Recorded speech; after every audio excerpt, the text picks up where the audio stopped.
Hello everyone, welcome to my channel. Welcome to the JDBC part. JDBC stands for Java Database Connectivity. So this is the thing which is presented in the advanced Java concept. This is not the core Java thing. This is the advanced Java concept.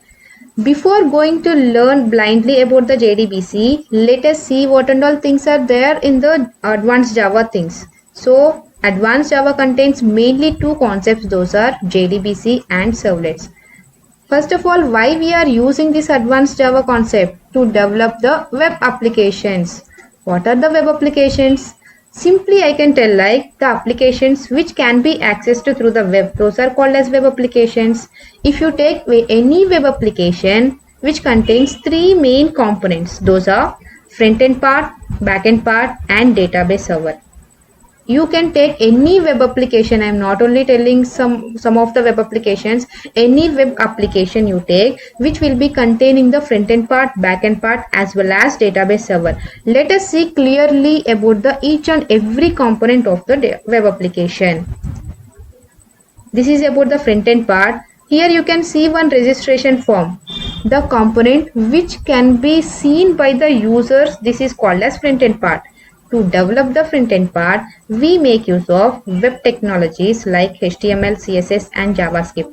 These are the basic web technologies which are used to develop the front-end page. So all the web pages which users can see, those are developed through the HTML, CSS and JavaScript. Now let us go to the back-end part, which is the most important one. To develop the back-end part, you must be knowing one programming language.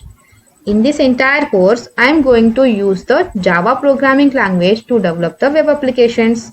Now let us see about the database part. Database, to make an interaction with the database part, we make use of language called as database part to store the user's data. Now let us see these all three components in the same page. So in this particular one, you are seeing the web application development. If at all you want to develop the web application, you must be aware of front-end part development, back-end part development as well as making interaction or making communication with the database part. So the component which users can see, users cannot see this one, what and all programming language you are going to write in the back-end part, users cannot see. The only one users can see is the front-end part. So this is called as front-end part which can be developed by using the web technologies. And the next one is back-end part. Here we are making use of programming languages. And here we are using SQL to make a connection to the database part. And you can get a doubt like where I am using this particular JDBC and servlets. Here through the web technologies I can develop this one. Through the programming language, I can develop the backend part, which I already know. And SQL also I already know. I can write the queries by using the SQL. If at all you know this web technologies, programming language and SQL, you can make this particular component separate, but you cannot make a connection between them. Now the part is where we need to use them, where we need to use that particular JDBC and servlet part. This is the JDBC part. The name itself it is describing. This is Java application. This is the database part. Java database connectivity between Java application and database server. How to make a connection. Not only making a connection, you can transfer the data from Java application to the database server as well as from database server to the Java application. The two-way data transfer can be done by using the APIs presented in the JDBC part. You are going to learn all those things in the JDBC part. If you see the servlets can be used between the front-end part and the back-end part.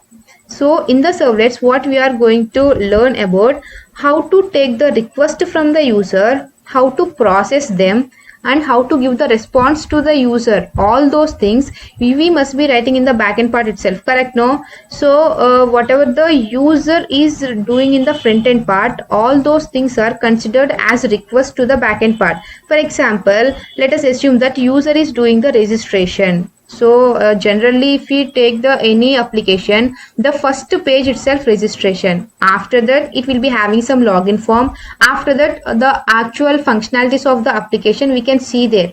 So let us assume that user is doing the registration. So in the registration part, what will be happening? User needs to enter all his details and will be clicking on the register now. When he is clicking on the register now option, what is happening is all this users data must be storing it into the database server. Then only when he is doing the login part, whether the login credentials are correct or not, the application itself can check, because the details are already available. So to store the users data, we make use of database part. Then you can get it out like, why cannot I make a connection directly from here to there? Why I need this programming language? Here, to develop this front-end page, we use the web technologies. In the HTML, we can only write the tags. Tags are nothing but how to display the things. Only that one we can write. But we cannot write any logics like transferring the data, fetching the data, inserting them, writing the logics. Each and everything we cannot write by using the HTML. Those technology is not there. So we make use of one programming language. Through the programming language, we can make a connection to the database server. So in this registration process, what will be happening is users data will be transferred to the backend part first. Later, through the JDBC. In this course, we are going to learn about the JDBC first. Later, we are going to learn about the servlets. So whenever you are using the servlets part, you would have learned already the JDBC part. So you are making a connection from the front end to the back end through the servlets, and at below you make use of JDBC here. And then through the JDBC, in JDBC you would have learning all those things, how to make a connection to the database part, and then how to transfer the data also, correct? No, now you are available with the users data. Directly you will be transferring those data to the database part. So now users data is available in the database server. So this entire thing you are going to learn in this course. If at all you are following this particular course, you will be able to develop front-end part, back-end part, as well as interaction with the database server also. Entire thing you are going to learn. You will become a developer after this course. Really, trust me. Thank you everyone. Thank you for watching this video.